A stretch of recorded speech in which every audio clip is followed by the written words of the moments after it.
আসলে আপনি ঠিকই বলেছেন, পার্লামেন্টে ঢুকি নাই এর আগে, কিন্তু এবার পার্লামেন্টের একজন ক্ষুদ্র দায়িত্বশীল সদস্য। এর আগের গুলো আমরা দেখেছি বাইরে থেকে, আর এবার কারটা আমরা অবজার্ভ করছি ভিতর থেকে। আমরা বিরোধী দলের পক্ষ থেকে সর্বোচ্চ সহযোগিতা করেছি। এর আগে একটা বিলে আমাদের কথা ছিল, কনসেনসাসের ভিত্তিতে সহযোগিতা চেয়েছেন ট্রেজারি বেঞ্চের দায়িত্বপ্রাপ্ত একজন মন্ত্রী, আমি তাকে সম্মান জানাই।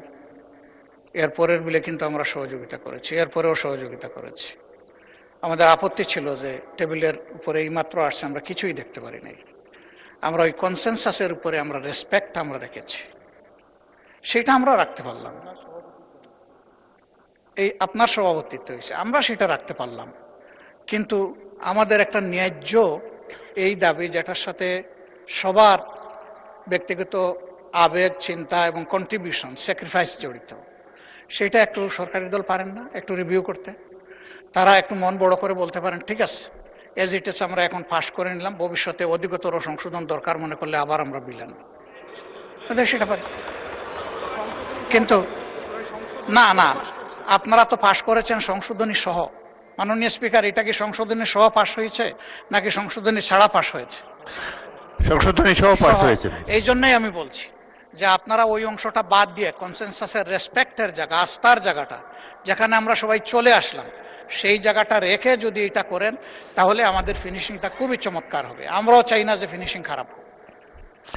মাননীয় বিরোধী দলের নেতা, এরপরে একটা কথা আছে, এটা আপনি বলেছেন যে আর একটা মাত্র বিল বাকি আছে, তাইলে বাকি বিলগুলা কি হবে মাননীয় স্পিকার? যেটা কার্য উপদেষ্টা পরিষদের সিদ্ধান্ত হলো যে সবগুলো এখানে আসবে, এর মাঝে বিশেষভাবে পুলিশ সংস্কার কমিশন, গুম কমিশন, এরপরে তামাকের উপরে একটা আছে, দুদক আছে, এগুলা কি হবে? এগুলা তো ভাইটাল কনসার্ন আমাদের। যদি এগুলা কোনো আলোচনা এখানে না হয়, তাহলে আমরা কি শুধু ওই বিলগুলা কনসেনসাসের এগুলোই পাশ করার জন্য এখানে বসে থাকবো? কারণ ওইগুলোর সাথে গোটা ফ্যাসিজম জড়িত ছিল। সেই ফ্যাসিজমের রুটগুলা যদি রেখে আমরা এখান থেকে বিদায় নেই, তাহলে আমরা আমাদের দায়িত্ব, বিবেক এবং জনগণের কাছে আমরা দায়বদ্ধ হয়ে যাব। আমরা সে দায় কেন নেব? এই জন্যে আপনার মাধ্যমে আমরা স্পষ্ট জানতে চাচ্ছি এই সবগুলা বিল আসবে কিনা, এটা আগে আমাদের জানা দরকার। আর আমি যেটা অনুরোধ করেছি, যদি তারা বড় মনের পরিচয় দিয়ে কনসেনসাসের জায়গাটাকে রেসপেক্ট করেন, আমরাও রেসপেক্ট করার চেষ্টা করব। ধন্যবাদ মাননীয় স্পিকার।